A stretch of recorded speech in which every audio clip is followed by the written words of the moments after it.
Kevin, I like you. Musclehead is better than Bonehead. With me tonight is Kevin McCullough. With us now, syndicated columnist Kevin McCullough. Joining us now, Kevin McCullough, who blogs at townhall.com. I found this thing at townhall.com by Kevin McCullough. The author of Musclehead Revolution. Overturning liberalism with common sense thinking. Calling on listeners from across the country to fight back. You're like a man. You take the well. You Musclehead. The Musclehead Revolution. Without you, there's no doubt I'd never be anything. I can't proceed without you till you make me who I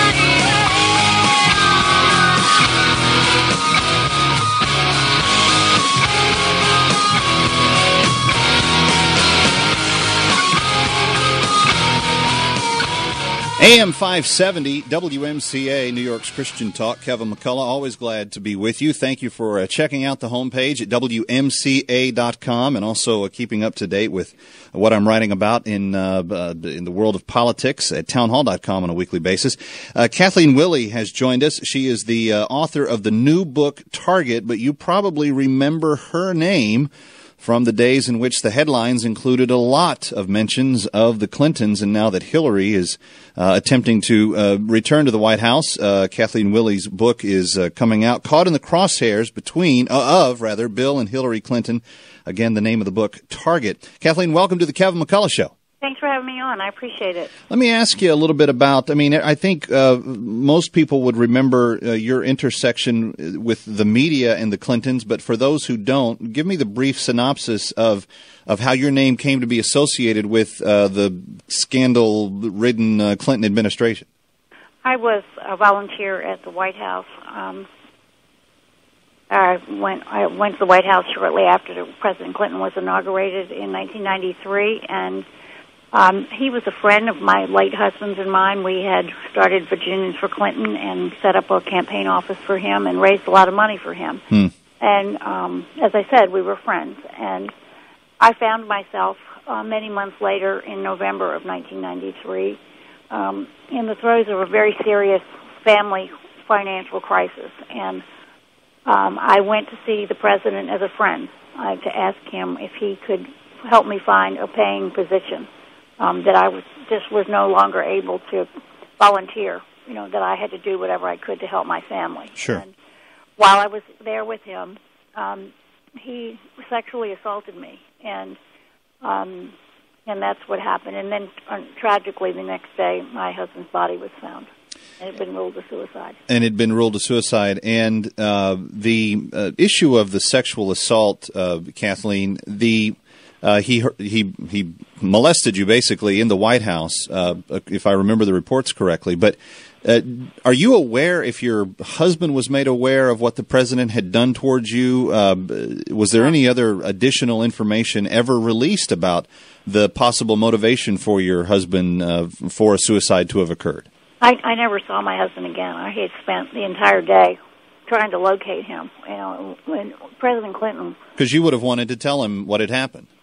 Sure. Yeah. I intended to tell him, my hope was that, even though I had not been able to find him all day, and I was frantic at that point. Sure.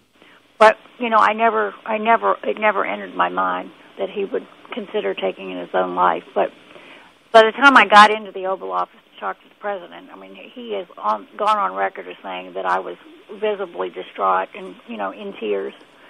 And I was. But I never did see my husband again, and he never knew what happened. We're sorry, of course, that you went through that. You decided to write a book about it, and that's partly what Target is all about. But there's some controversy about even how this book, in the final stages, in the Labor Day weekend of this year, something happened to the manuscript that you'd been working on. Tell me what happened there.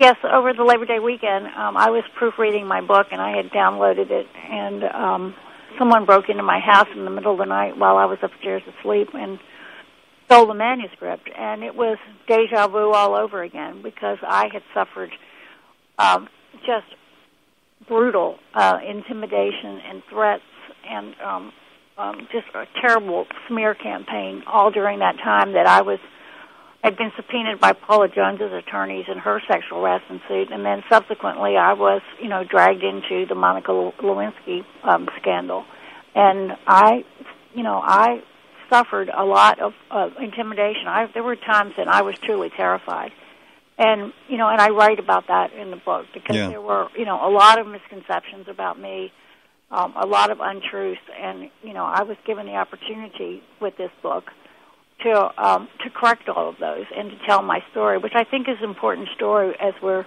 now dealing with the possibility of having Hillary Clinton. Well, and I want to ask you about that in a second, but I want for my listeners to understand clearly that the only thing that the burglars took from your home that night was the manuscript. They didn't take credit cards or cash or valuables.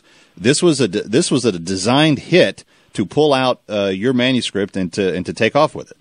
That's right, and it was within days of there being two stories, one in the New York Post and one in News and World Report about my finishing the book and that it was going to be released in November.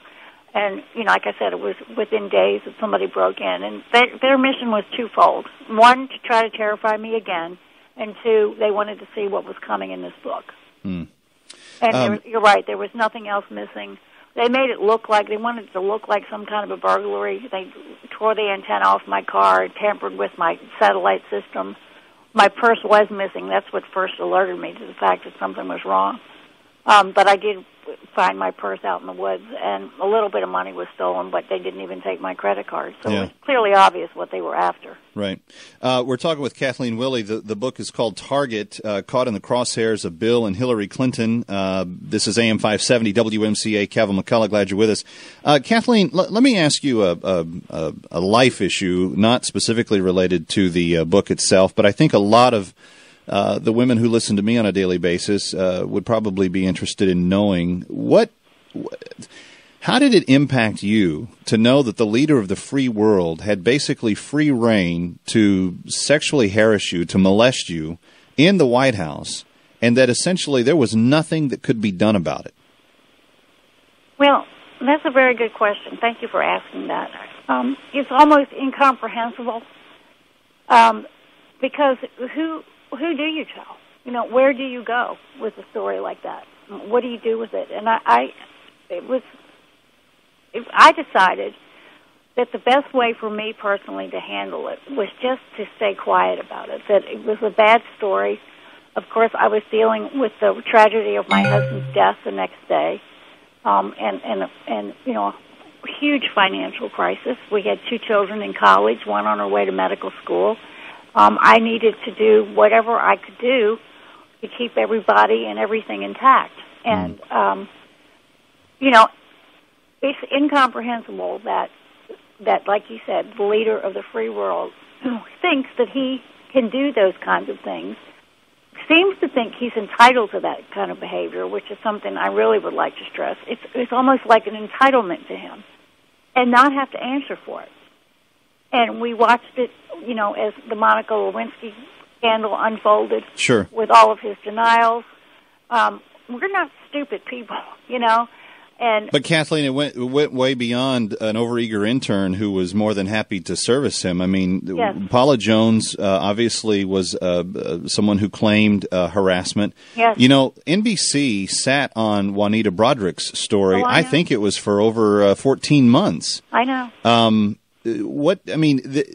Certainly it's wrong for him to feel as though he can do this behavior and get away with it, but certainly there are a lot of conspirators in the media and in the Washington elite that made it possible for him to do this. And they still are today. I mean, I can't get on mainstream media.